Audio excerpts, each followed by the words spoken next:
Lesson class. Next topic is prophase.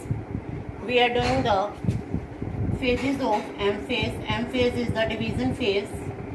Prophase. Prophase से पहले आपको पता होना चाहिए what is the difference between chromatin and chromosome. Chromatin इस टाइप का मटेरियल है, थ्रेड लाइक स्ट्रक्चर. किससे बना हुआ है? DNA and protein. क्रोमेटिन क्यों बोल रहे हैं इसे? Because it is coloured. तो ये जो क्रोमेटिन है कलर्ड है, डीएनए और प्रोटीन से बना हुआ है. इसकी कंडेंसेशन होती है, कंडेंसेशन से क्रोमोसोम बनते हैं. ये जो मैं क्रोमोसोम का बना रही हूँ ये एक आर्म है. This is one arm of chromosome, जिसको बोलते हैं chromatid. This is another arm of chromosome. This is called sister chromatid. Chromosome consist of two arms which are attached at one point. This is called centromere. Centromere को और बोलते हैं primary constriction. This is primary constriction of centromere. इसके बाद हम बात करेंगे prophase, metaphase, anaphase and telophase. अब जो क्रोमेटिन है उसकी कंडेंसेशन की जरूरत क्यों हुई? अगर हम ह्यूमन बीइंग की बात करते हैं, human being there are present 46 chromosome. और ये जो क्रोमेटिन है ये ब्रेक डाउन हो गया है 46 क्रोमोसोम में, क्योंकि क्रोमोसोम को मूव करवाना है. क्रोमेटिन इतना लंबा है 2.2 metre. It can not move but these chromosome they can move. अब मूवमेंट के लिए इनको जरूरत पड़ेगी ये थोड़ा सा इसमें, ताकि आपको आगे आसानी पड़े. यहाँ पे एक डिस्क प्रेजेंट है, इसको बोलते हैं kinetochore. This is called kinetochore. Kinetochore के साथ ये अटैच्ड है स्पिंडल फाइबर. यहाँ पता होना चाहिए the spindle fibre they are made up of microtubule. This is very important. और यहाँ से फिर एक क्वेश्चन निकलता है. Microtubule they are made up of protein tubulin. ये वही माइक्रोट्यूब्यूल हैं जो आपने सीलिया, फ्लैजला, सेंट्रियोल और बेसल बॉडी में पढ़े हैं. तो ये स्पिंडल फाइबर क्रोमोसोम के साथ अटैच होते हैं. कहाँ अटैच होते हैं? काइनेटोकोर में. Kinetochore is a disc like structure and help in the movement of chromosome. Chromosome की मूवमेंट में हेल्प करते हैं. तो हम स्टार्ट करते हैं प्रोफेज. कई जगह प्रोफेज को डिवाइड कर देते हैं, early prophase, mid prophase and let prophase. Prophase में होता क्या है? सबसे पहले हम ये बात कर रहे हैं ये सेल ड्रॉ की. दिस इज न्यूक्लियस और इसमें ये क्रोमेटिन पड़ा हुआ है. This is chromatin. अब कई जगह आपने न्यूक्लियस में पढ़ा भी है. जो क्रोमेटिन है that is untangled mess. Secondly जो क्रोमेटिन है कई जगह थिक होता है, जिसको हेट्रोक्रोमेटिन बोलते हैं. जो क्रोमेटिन का एक्टिव पार्ट है दैट इज कॉल्ड यूक्रोमेटिन. फिर न्यूक्लियस में न्यूक्लियोलस भी प्रेजेंट है. These are nucleolus. This is chromatin. इसको आप बोल सकते हैं कि इंटरफेस की सेल दिखाई है जिसमें G1S और G2 फेज चल रहा है. अब आगे दिखाएंगे कि जो क्रोमेटिन है वो कैसे कंडेंस होके क्रोमोसोम बना रहा है. क्रोमोसोम की आर्म्स अपीयर हो जाएंगी जिनको हम क्रोमेटिड बोलेंगे. एक ही क्रोमोसोम की आर्म्स को हम सिस्टर क्रोमेटिड बोलते हैं और दो को बोलते हैं हम नॉन सिस्टर क्रोमेटिड. तो next is what happen in prophase.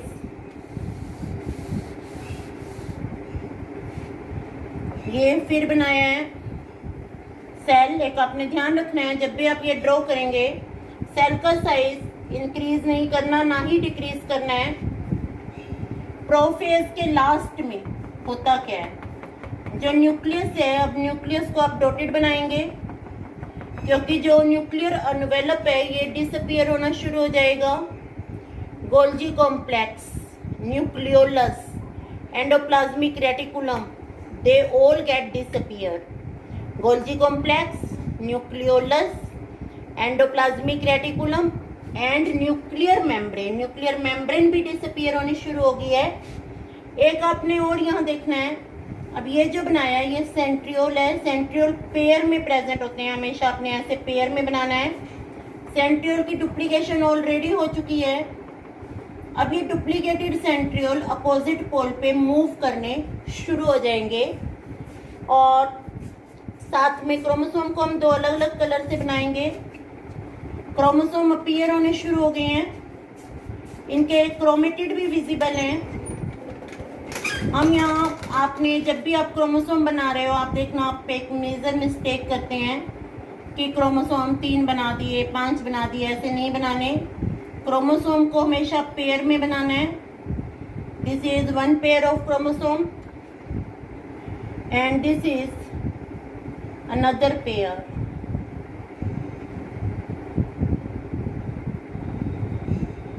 थोड़ा हमने साइज भी अलग कर दिया है, पर आप यहाँ से ये देखें, एक को हमने मेटासेंट्रिक बनाया है और दूसरे को बनाया है सब मेटासेंट्रिक। न्यूक्लियस ऑलरेडी डिसअपियर हो चुके हैं। This is prophase. इसमें आपको सारा बता दिया है। अर्ली प्रोफेज में, अगर अर्ली प्रोफेज बना रहे हैं तो हम क्रोमोसोम ऐसे दिखाएंगे। अगर आपको आ जाता है कहीं अर्ली प्रोफेज में क्रोमोसोम हम ऐसे दिखाएंगे। कंडेंसेशन हो चुकी है, आर्म्स अपीयर नहीं हो रही, that is the early prophase. Mid prophase में फिर कंडेंसेशन होती है और ये लेट प्रोफेज है। और आप ये मान सकते हैं प्रोफेज की लास्ट स्टेज है जब सेल एंटर करेगी मेटाफेज में। नेक्स्ट इज मेटाफेज और यहाँ पे फिर एक और ये वूल लाइक स्ट्रक्चर दिखता है, ए बॉल ऑफ वूल, इसको बोलते हैं spireme stage. This is very important term for this prophase. Appearance of a wool like structure, ball of wool, ऊन का गोला, it is called spireme stage. Then next is metaphase.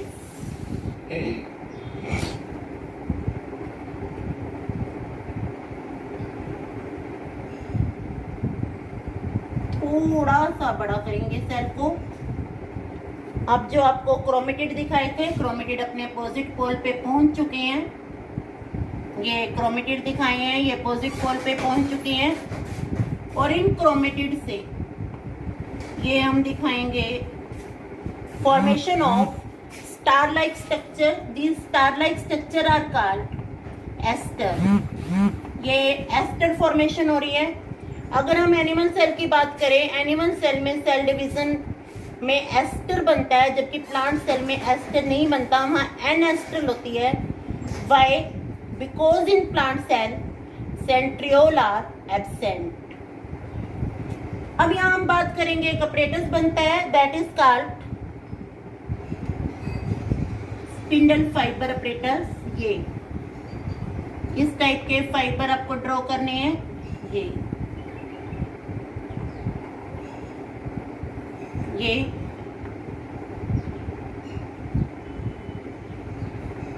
पहले मैं आपको एक स्टेज दिखा रही हूँ जिसमें हम बोलेंगे कि that is the intermediate phase between the prophase and metaphase. उसके बाद एंटर कर जाएगा ये मेटाफेज में, तो it is terminalisation of prophase and starting of metaphase. What happen in this?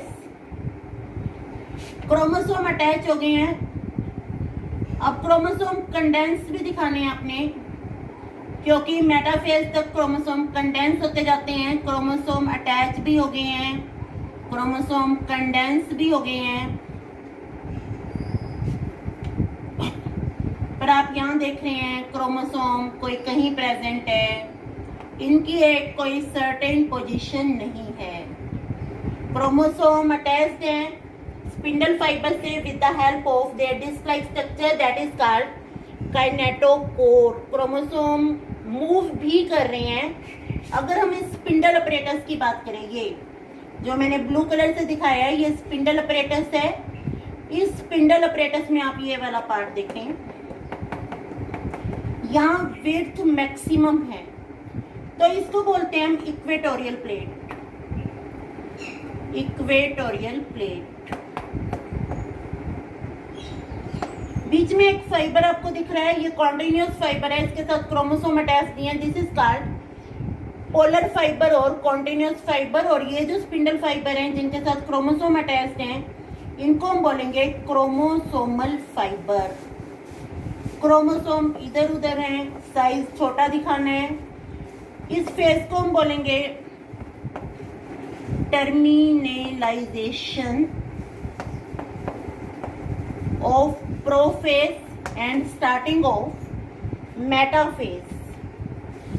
बिल्कुल मेटाफेज का स्टार्ट है, क्योंकि मेटाफेज में जो क्रोमोसोम है they are attached at this, they all come to this equatorial plate. This is the identification of metaphase. और सबसे अच्छी स्टेज, कई बार क्वेश्चन आता है कि हमें क्रोमोसोम किस स्टेज में स्टडी करने चाहिए। We have to study the chromosome at the metaphase.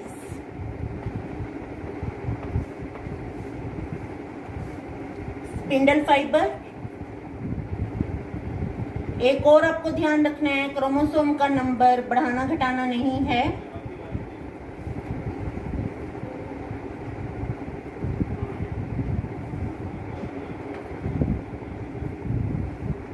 ये स्पिंडल फाइबर बन गए हैं, बीच में जो है that is called equatorial plate.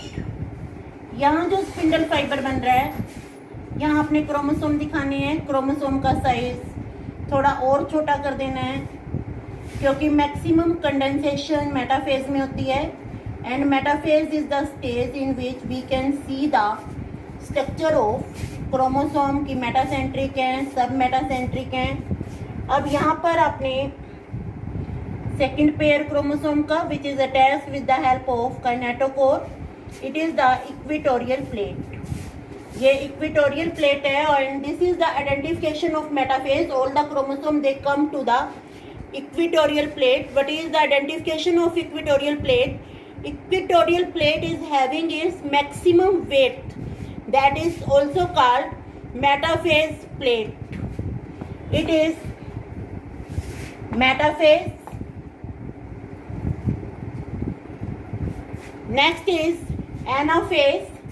In the anaphase, the centromere. Centromere is the part where chromatid are attached. This centromere split and chromosome break down into two parts. These are the chromatid. अब हर chromatid daughter chromosome की तरह behaviour करेगा। हर chromatid में एक phase है, हर chromatid में जो DNA है उसका एक बिहेवियर है that can replicate it's replica. वो अपने काउंटर पार्ट को बना सकता है।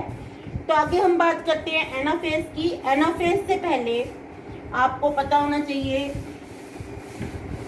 तो यहाँ दिखा रही हूँ, दिस इज क्रोमोसोम। अब ये क्रोमोसोम है मेटासेंट्रिक, यहाँ से ब्रेक डाउन हो गया है।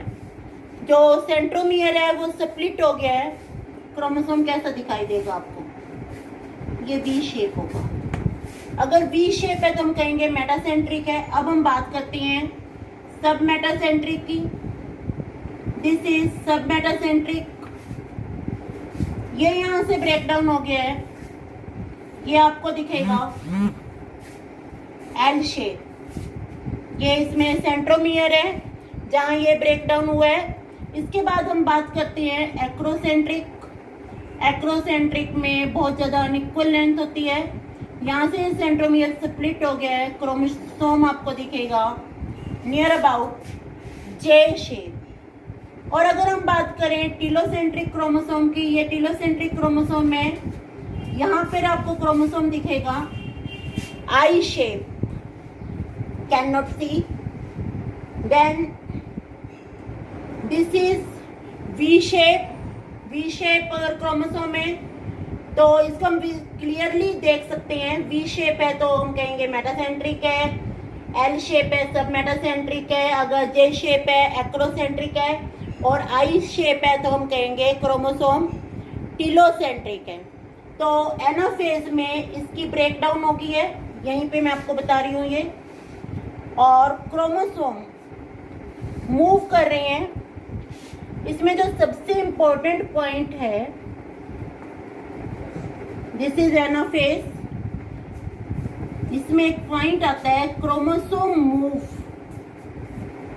ये डॉटर क्रोमोसोम बन गए हैं with their centromere towards the pole and arms trailing. This is very important point. Centromere pole की तरफ है और आर्म्स ट्रेल कर रही हैं with trailing arms. Centromere pole की तरफ है, आर्म्स आर ट्रेलिंग। यहाँ कलर चेंज करना था हमने।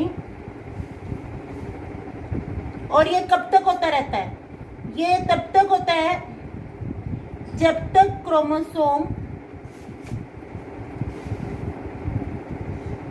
पहुंच नहीं जाते हैं अपने अपोजिट पोल्स पे। तो ये एनाफेज की स्टार्टिंग है। अब क्रोमोसोम ब्रेकडाउन हो गए हैं, यहाँ क्रोमोसोम वी शेप बनाए हैं, that means chromosome are metacentric. Chromosome split हो गए हैं, सेंट्रोमियर की डिवीजन हो गई है। यहाँ क्रोमेटिड को हमने डॉटर क्रोमोसोम बोला क्योंकि हर क्रोमेटिड में एक प्रॉपर्टी है, इट कैन रेप्लिकेट। एनाफेज का लास्ट फेज हम बनाएंगे। जितने भी क्रोमोसोम हैं वो अपने पोल्स पर पहुंच चुके हैं। यहाँ दिखाएंगे क्रोमोसोम पोल्स पर पहुंच चुके हैं।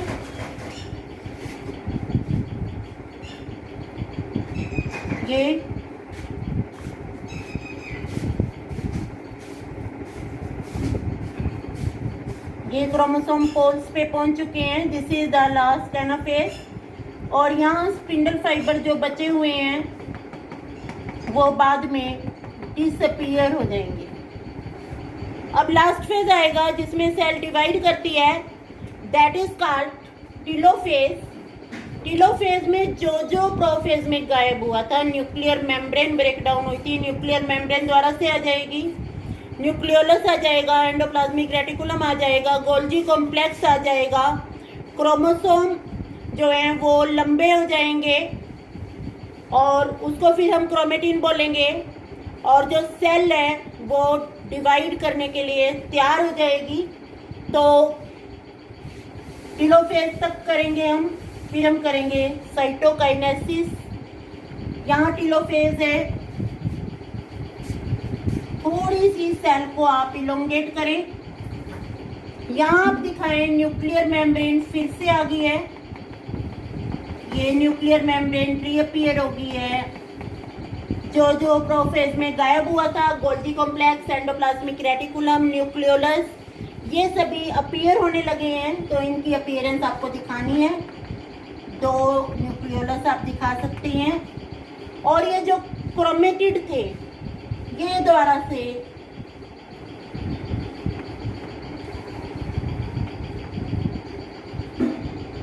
फाइबर फॉर्म में आ गए हैं, इन्हें हम क्रोमेटिन बोलेंगे। This is telophase. After telophase फिर हम यहाँ पे सेंट्रियोल भी दिखाएंगे। सेंट्रियोल को न्यूक्लियस से बाहर दिखाना है अपने। सेंट्रियोल भी आ गया है। इसके बाद आता है, अब यहाँ न्यूक्लियस की डिवीजन हो चुकी है, that is called karyokinesis. Karyokinesis के बाद आएगा cytokinesis. In cytokinesis a furrow is formed. यहाँ एक फर्रो बननी शुरू हो जाएगी, इस टाइप की फर्रो। ये फर्रो बनी है। अब ये फर्रो बाहर से अंदर की तरफ जा रही है। इसको बोलते हैं सेंट्रीपिटल। ये आपने नाम याद करना है, सेंट्रीपिटल। सेंट्रीपिटल का मतलब है from margin to inside, that is called centripetal. Plant cell में हम पढ़ेंगे, प्लांट सेल में अपोजिट होता है, बीच से बाहर की तरफ जाती है, उसको बोलते हैं सेंट्रीफ्यूगल। ये टर्म्स हैं, याद करनी पड़ेगी कि अगर मार्जिन से बीच की तरफ जाती है then it is called centripetal.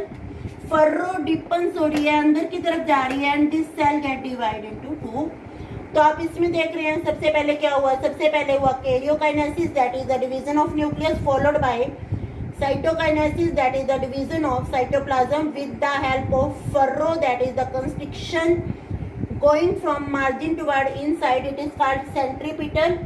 Plant cell हम next lecture में करेंगे how the cell division take place in plant cell, and in the next lecture we will talk about meiosis also. So learn this in best way. Okay.